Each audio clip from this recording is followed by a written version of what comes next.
We begin with President Biden breaking his silence on the massive leak of top-secret Pentagon documents and a new bombshell report giving us clues to who may be behind the security breach. The Washington Post reports that the man is a low-level government employee. He worked on a military base, and he shared the documents in a private chat group and video game site. However, Biden insisted he is not concerned about the leaked U.S. military and intelligence documents and that they're getting close to tracking down the leaker. Could you give an update on that leak investigation, the leaked documents from DOD? I can't right now. There is a full-blown investigation going on, as you know, with the intelligence community and the Justice Department, and they're getting close. I don't have an answer. How concerned are you about this leak? Are you concerned about our relationship? Are you concerned about the leak? Okay, guys, it's time to go. Well, Let's go. Cool, we got to move. I'm not concerned about the leak, and I'm concerned that it happened.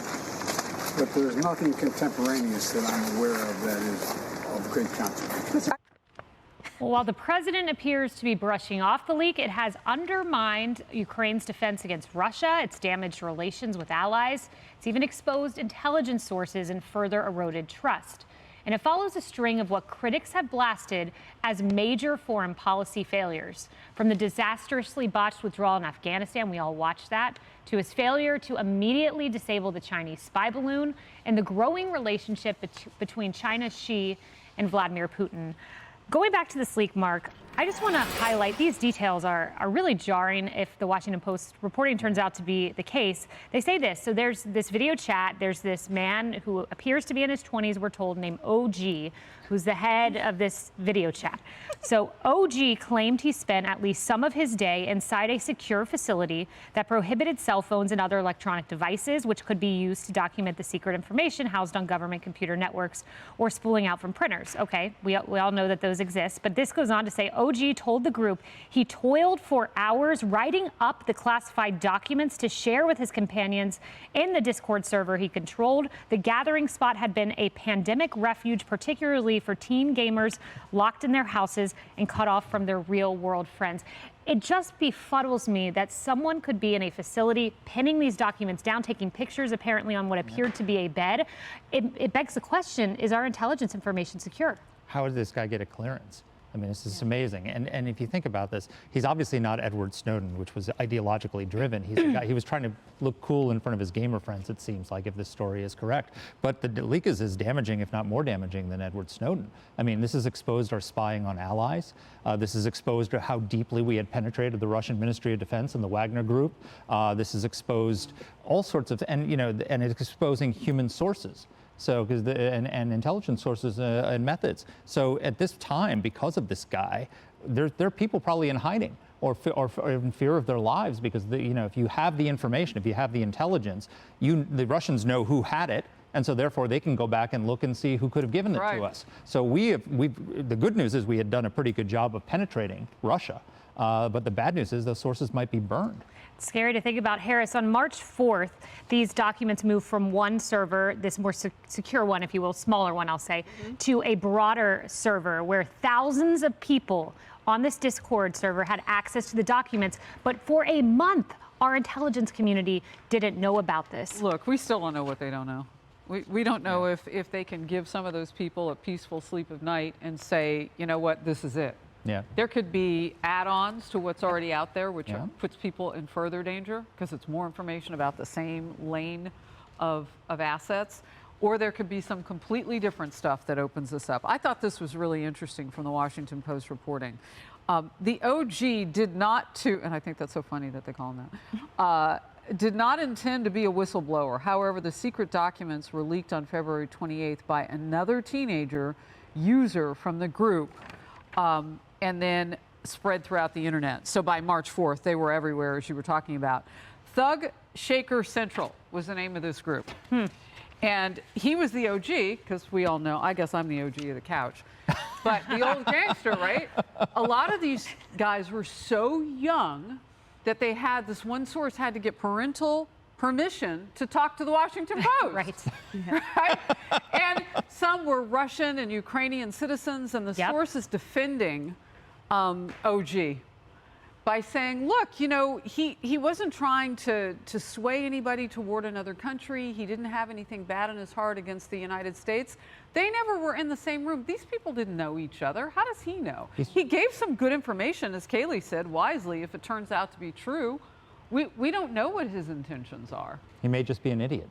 He may. Well, he's clearly that. But an idiot who's done irreparable damage to our national security. I mean, you know, and some of the stuff that's come out is really troubling about the Biden administration. The fact that the Egyptians were going to sell artillery to the Russians when they're getting, you know, $53 billion in aid over the last 10 years from the United States, and we weren't able to shut that down. One more thing. Detailed charts of battlefield conditions in Ukraine and satellite images of the aftermath of Russian missile strikes on their facilities. That benefits both sides.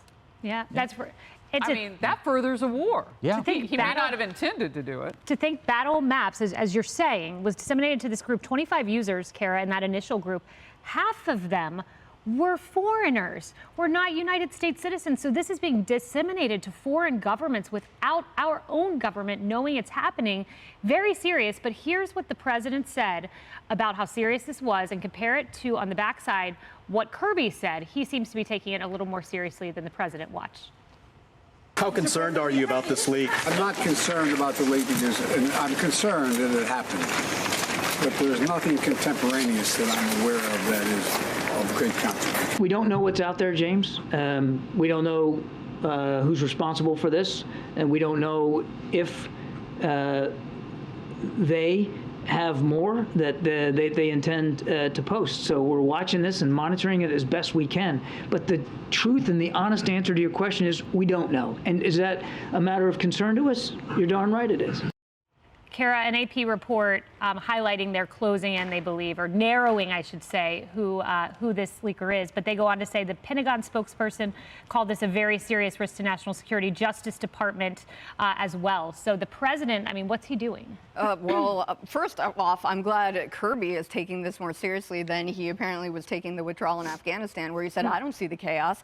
But Biden is downplaying this because this is what he does. And I have to say, it starts from the top. You look at Hillary Clinton, right? When I was in the intelligence community, we all lived in abject fear of that next re-adjudication, that next of your clearance, that next polygraph. So everything you did was in cognition of, okay, how am I handling these classified documents? Am I doing everything by the book? Don't give them any excuse to say, nope, you can't get that clearance because you were irresponsible with this. But look at Hillary Clinton with the server. Look at Joe Biden storing those documents next to his Corvette. It's a cavalier attitude toward these classified documents that starts from the top. And people in the intelligence community, they see that, and they're less apt to take it seriously, or rather how they handle these documents. So it starts from the top. When I was at the White House and I was working on speeches using classified information, I wrote one speech that was top secret until it was delivered. I literally had to write it in a SCIF on a computer that wasn't even connected to the SIPRnet. And the way we distributed copies, remember those little square floppy disks that you put in a computer in the 80s? They still use those. because you could not, a thumb drive could download too much information. So literally I had to put one of those little square floppy disks in and hand it over to someone who would then print out numbered copies and distribute that. And we're now at a point, we've gone in just over a decade to where the OG can go in and put this up on Discord. Emily, versus today, I mean, think about how you handled this classified material. Yeah. Today, according to the Washington Post, thousands of military personnel and employees around OG's age, so young 20s, are working in entry to low-level positions, and they could plausibly have access to classified documents. It seems very cavalier, but broadening this out, I believe the New York Post editorial board had some thoughts that you pointed out to me earlier on this. Yeah, that's right. Well, first of all, I have to say, I think the O is original. It's definitely not old, so it's just original. If you're going to call yourself the same thing. You are only original. And I really love how you painted that portrait of the cavalier attitude, because you're absolutely right, as the New York Post fleshed out, essentially, that because this administration is so focused on things that not only are detrimental, frankly, to our security and safety, because they're totally distracting and they're absolutely beside the point of the mission. And so President Biden can't get even his act together in his consistently befuddled state. Right now, he's in Ireland gallivanting around, dropping security statements on the street. And then when he's asked about this leak, he says, I'm not concerned. Thankfully, Admiral Kirby says, well, yes, we are. And he refuses to engage in the substance, to your point. And to your point, tell us your response about Egypt, about Mossad, about insulting the South Koreans, about these military plans, about the potential for the aircraft and the Air Force bolstering to be gone within a month. And yet you told President Zelensky to his face that we have every confidence you're going to prevail. So not only does this underscore that our president continuously and continually acts with the absolute lack of priority of American interests, but he also is so forgetful, or perhaps so cunning. However, whatever grace you want to extend him, that he is damaging our interests on the heels, as you said in the intro, of the Afghanistan pullout, the inability to head on with China about the balloon to take it out. At every juncture, he is embarrassing us on the world stage. We know he embarrasses us at home every day, but now he is absolutely putting at risk every American. And your point about, this isn't snowed in, because from what we understand, it's not ideologically based, but it could be worse than snowed in terms of the magnitude of the information. And that is what is terrifying. Again, let's make it less about the leaker and what got leaked. Yep. Well, the Associated Press narrowing on who they think it is what they are reporting. So we certainly hope so. Hey, everyone. I'm Emily Campagno. Catch me and my co-hosts Harris Faulkner and Kayleigh McEnany on Outnumbered every weekday at 12 p.m. Eastern, or set your DVR. Also, don't forget to subscribe to the Fox News YouTube page for daily highlights.